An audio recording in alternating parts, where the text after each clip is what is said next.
or we can bring the microphone to you. When everyone is done, we have a song that Thomas has picked out for this occasion, and we're going to play that and hand out lyrics, and everybody can join in with that. Thomas, over to you. Thank you. For those of you who don't know, I'm Thomas Pham. I'm Katie's dad. First things first, thank you so much for being here. I can't believe what I'm looking at. And old faces and new faces is heartwarming to see, this kind of support from Ridgecrest. Let's do something real quick. Please say hello to your neighbors. Hey. Yeah.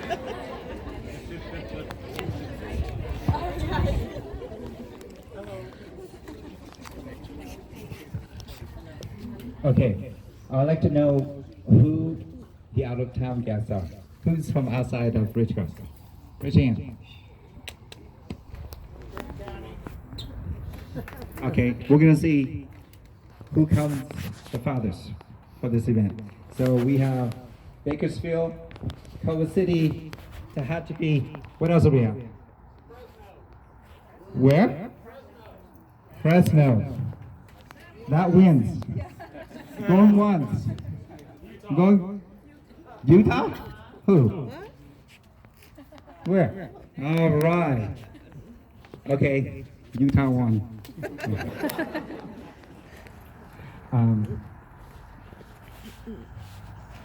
Let's get our candle.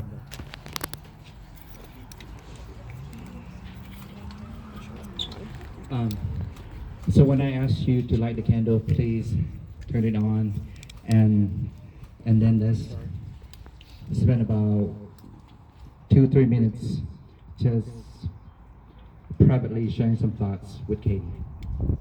Okay, let's do that.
Thank you.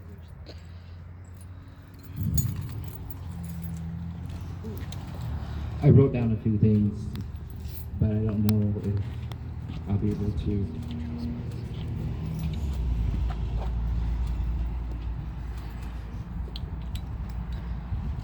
Katie was born in the year 2000, and from the time she arrives in this world, she has always been the apple of Daddy's eyes.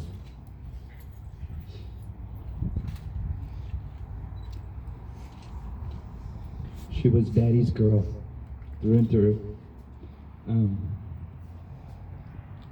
I remember when she was 7 years old, she fell in love with horses. So we took horseback riding lessons together.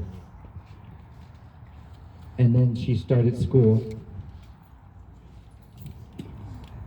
I remember for first and second grade, I was that parent who spent Flex Fridays in the classroom as classroom helpers.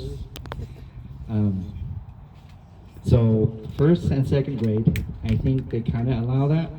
And then she moved to Gateway for third grade. And they said, Mr. Pham, you don't want to be that guy. Okay? So there's a name for that. It's called helicopter parent. You don't want to hover. And so I did the next best thing. I joined Gateway PTO. And then I started chess club so that I can, along with Phil here, so that we can spend Flex Fridays in the cafeteria with Katie playing chess.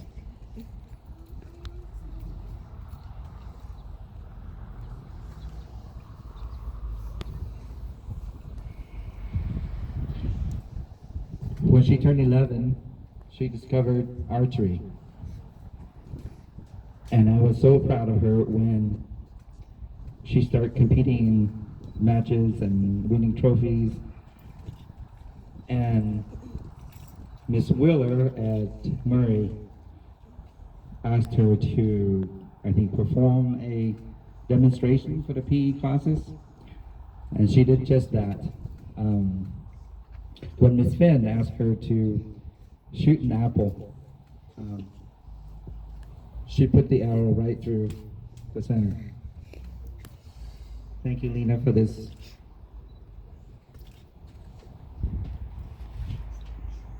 She has always been strong and stubborn and fearless.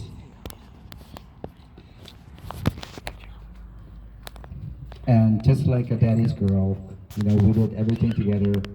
I remember we took cooking classes together, we took dancing classes together. If Chris and Anna are here, yeah, they would testify that we took swing dancing lessons with them many, many times.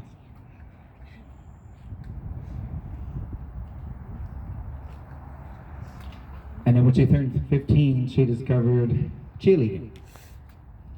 And I was terrified. For two reasons. One, to be a cheerleader, you have to learn cheers. And there were many, many cheers. And for a girl who doesn't remember her schoolwork, how could she remember cheers? And I remember she would come to me with her list of cheers. And it's a long 8.5 by 11 sheet of paper with like 75 cheers in there. And the names of these cheers were all identical. They were like, go Burros go. And then go, go Burros go.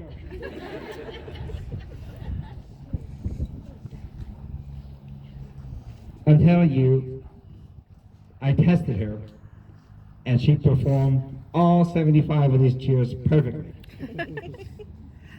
I don't know how she did it. But when I sat up there in the stands watching her cheer, and she was a flyer, so she would get up on, you know, the top of the pyramid thing during stunts, and then fly and twirl and dismount. And every time she did that, you know, my heart would flinch a little bit like that. But she landed every time, and I want to thank her bases for catching her. Thank you so much.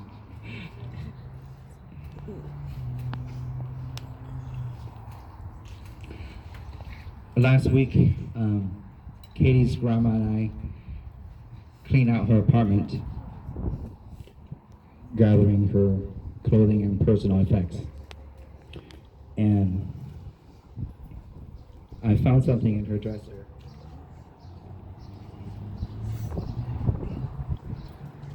that is a very special memento now.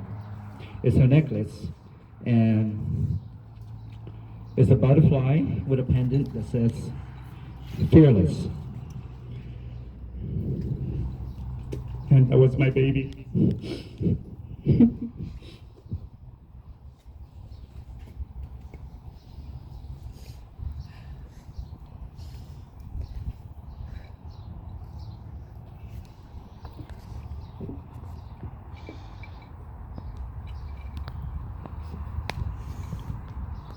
I don't want to take too long.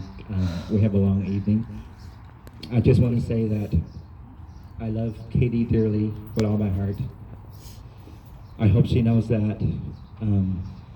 I know she knows that, and not only me, but her entire family on both sides, her mom, her grandma, her uncles and aunts, her cousins. We all love her dearly, and this has been such a tragic loss for both families and for the community.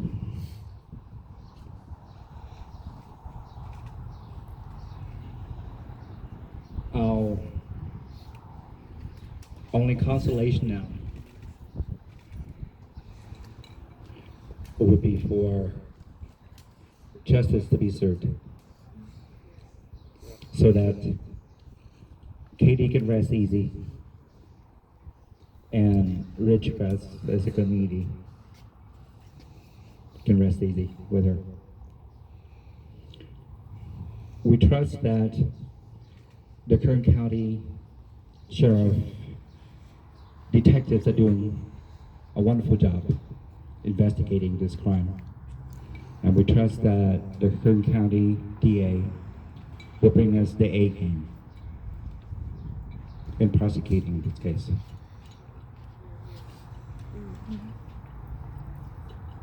Thank you all.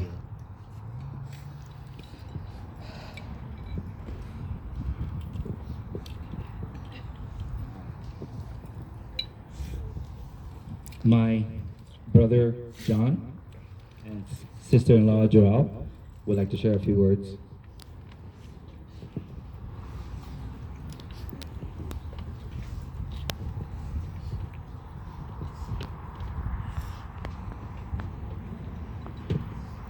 Good evening, everyone.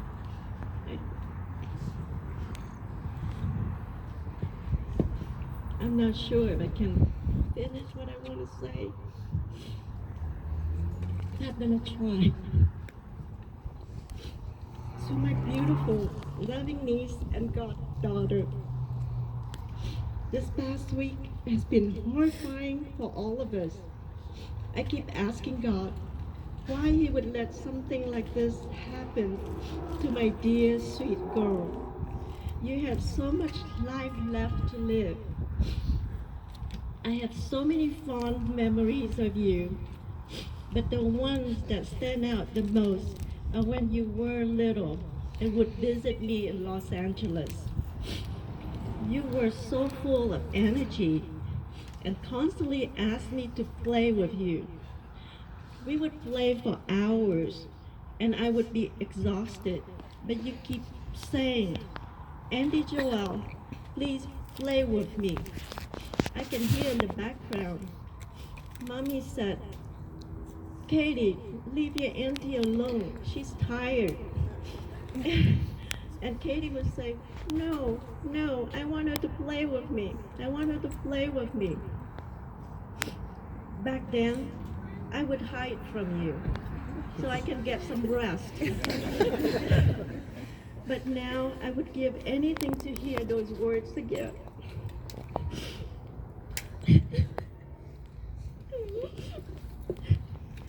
And he's here tonight. Come out and play. We're all here to play, Katie. We love you. You are such a kind person and would forgive anyone who wronged or hurt you. Despite the pain we are feeling now, I find peace in my heart in the fact that you are safe in heaven and can no longer be hurt. I came across a poem that I would like to share with everyone here tonight. I truly believe as Katie looks down on us gathering to bid farewell, she would say this to all of us.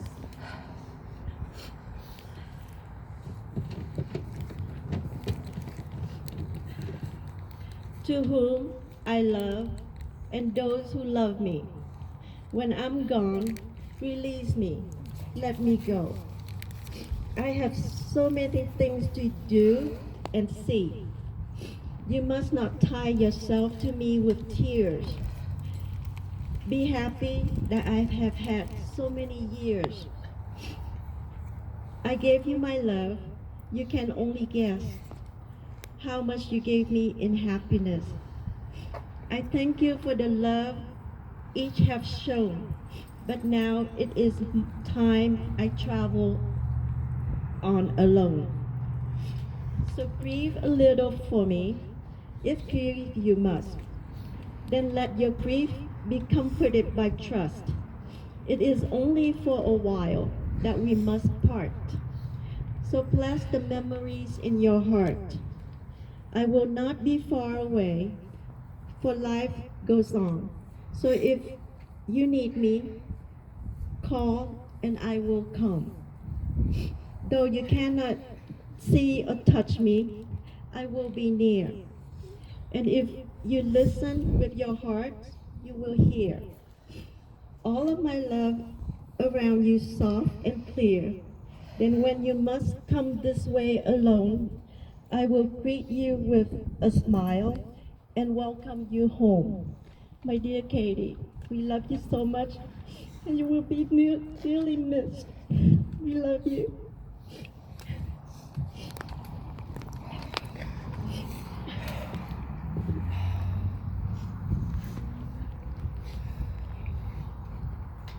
Good evening. I'm John Pham. I'm Katie's uncle. Katie has aunts and uncles who would love to have been here, but since they're out of state, they're unable to do so. But I would like to share with you all some of the messages that they sent to Katie. This message is from Auntie Terry from Cleveland, Ohio. Katie, may your heart and soul be filled with peace that you so deserve. We will remember you always. From Auntie Jean in Austin, Texas. Rest in peace in God's arms, Katie. Enjoy crisscrossing the universe. From Auntie Mai, Austin, Texas. I'm one of Katie's Pham's auntie. I'm so sorry I'm not able to be here with you tonight. This is a difficult loss for our entire family, as Katie was an important part of our life. We had many fond memories of her. From the day she was born, I knew she was Daddy's girl. When she was a toddler, her favorite saying was, "Hold me, Daddy, hold me, Daddy." She was always happy, spirited, and kind young girl. When she was about 9 years old, during a holiday family gathering, a younger cousin dropped his toy in my toilet. He was afraid to tell the adult, so he enlisted Katie to help with the situation. The way I heard it, Katie did not hesitate to put her hand in the water to fish the toy out, so baby cousin did not get in trouble that day. That was the Katie forever in our heart. Beautiful smile with two great dimples, sweet, bright, spirited, and kind manner. We will always remember the fun time with her at family gatherings and vacations. Rest in peace, Katie. We all miss you terribly. I am so happy and touched seeing such love and support from Butchgrass community for Katie's and her families. I too, I miss Katie dearly, but I will always remember Katie as a beautiful, young, and always smile, and always ready to pose for her daddy. Thank Thank you very much.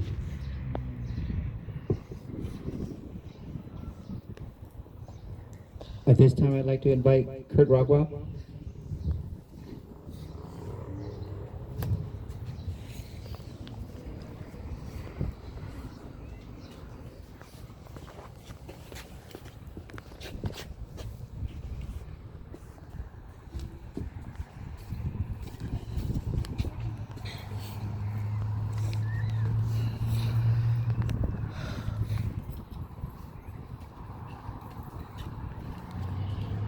I'm not sure how to do this.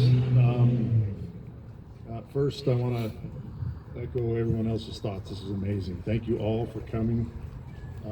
I do want to take credit, though, that my daughter was the one that came from Utah, so she came the farthest to be here. But she did that because she loved Katie. And I think that everybody here that knew her loved Katie. And I think that, one of the things that some people will have to come to grips with is that we all loved her in our own way. It didn't look the same the way I loved her. It didn't look the same the way, anybody else loved her. But please understand that we all did. And we need to have that in our hearts for each other as we go through this, that we all loved her in our own way. And I think that the most important thing for Katie is that we all had that for her. I don't think I have as good of stories or words as anybody else up here so far, so it's going to be a little bit of a letdown. I apologize. But I have to, when I think back of my memories of Katie, one of the things that struck me is I don't think of her as Katie. I think of her as Katie Duyan. There's a few people here that will understand that, but every time that Katie would come around, she would come up to, she'd come up to me and she'd say, "Uncle Kurt, Duyan." I'm like, "What are you doing?" But it was Duyan. And so I called her Katie Duyan ever after that. I think she thought it was really cute when she was really little. I think when she got a little older, she probably hated me for it, but that only encouraged me more. So she was always Katie Duyan to me. I did get an email from my Aunt Ann, my dad's sister, that she asked if I could read it tonight. So I will, or at least I'll try.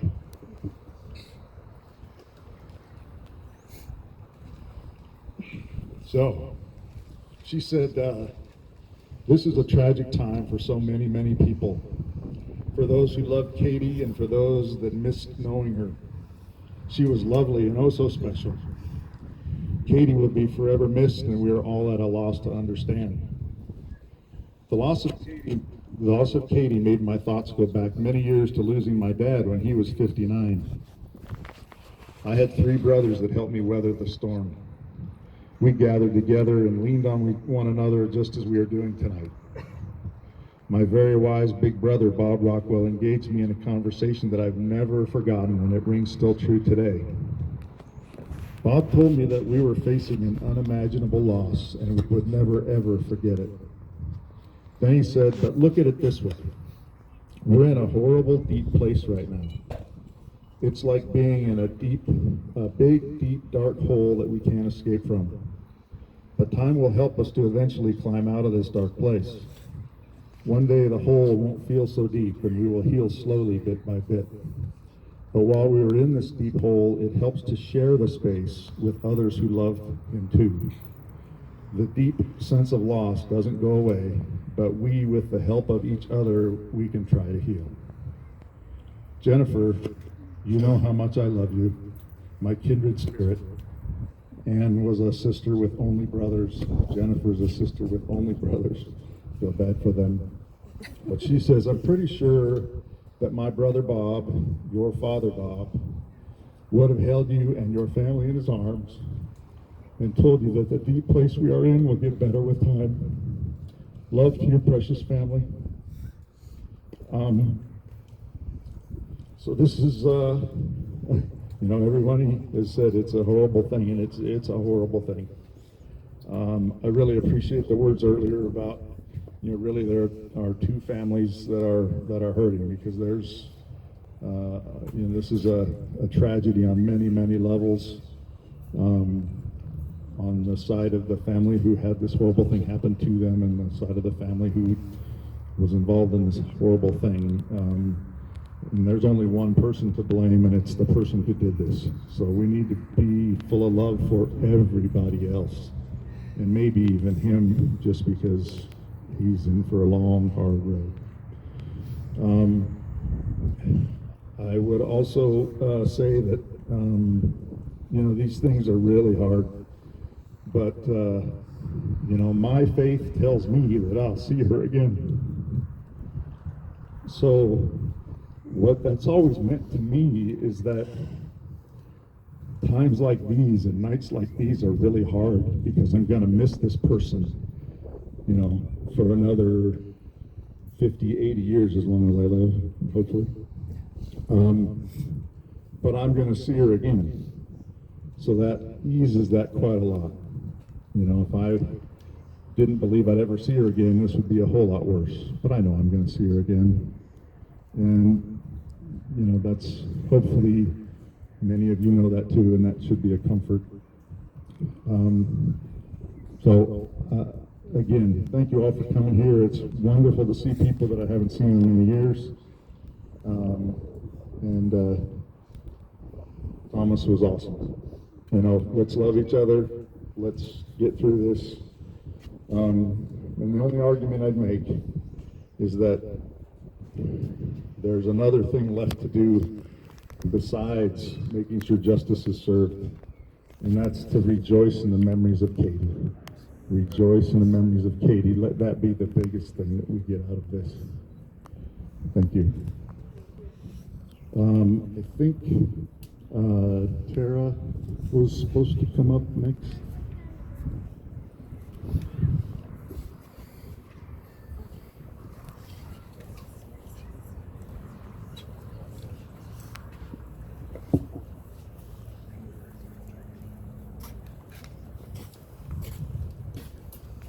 My name is Father Fabian.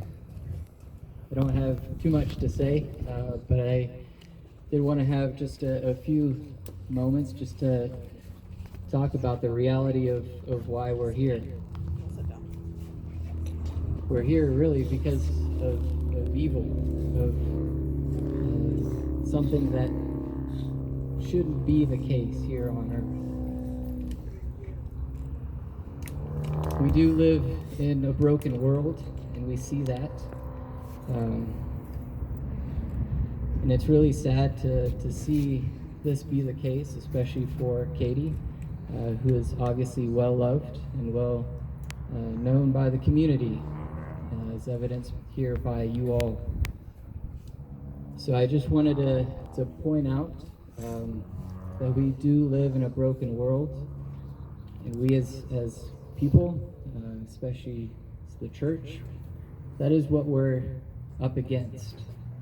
And we do, at the end of the day, have hope in the resurrection of Jesus Christ, as we were just hearing. We do have hope that Katie is in the hands of the Lord, and that is exactly the best place to be. So for anybody who is hopeless, I'd love to be able to talk to them about that hope that we do have in eternal life in Jesus Christ. So I just wanted to say to you all who are grieving that there is hope. And in this grief, it will be really hard to continue on, especially the next few days and weeks to come. But it's a process. And it is okay to feel the way that you feel. And it's okay to be angry at this reality that we have in this life. So I just want to say that to the family, that you are in our prayers, and that we are standing here with you. My name is Tara, and I've known Jennifer a long time. And Thomas, I met yesterday, and I just want to say my heart, our prayers are with you. You have a lot of strength. It's been a beautiful moment in the last 24 hours to walk alongside you and Corey, and our prayers are definitely with you. And Jennifer, we love you, and this community loves you. I've seen that, you've seen that. Jennifer asked me to read a poem tonight. It's called The Broken Chain by Ron Tranman. We little knew that day God was going to call your name. In life, we loved you dearly. In death, we do the same. It broke our hearts to lose you. You did not go alone, for part of us went with you the day God called you home. You left us beautiful memories. Your love is still our guide. And although we cannot see you, you are always at our side. Our family chain is broken, and nothing seems the same. But as God calls us one by one, the chain will link again. So I'm going to just say a prayer, and if you want to bow your heads, great. Father God, we thank you for who you are.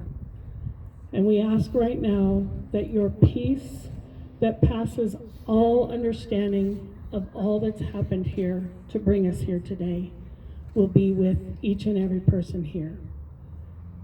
Holy Spirit, we just ask that legions of angels will be around both Thomas, Jennifer, her brothers, her brother and sisters, Will,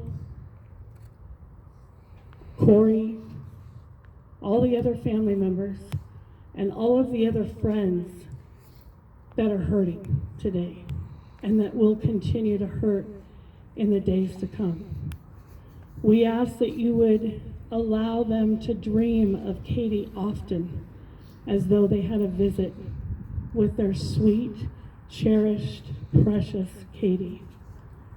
And we just ask that you remind them that they can reach out, make a phone call, ask for help, ask just for a hand to be held, a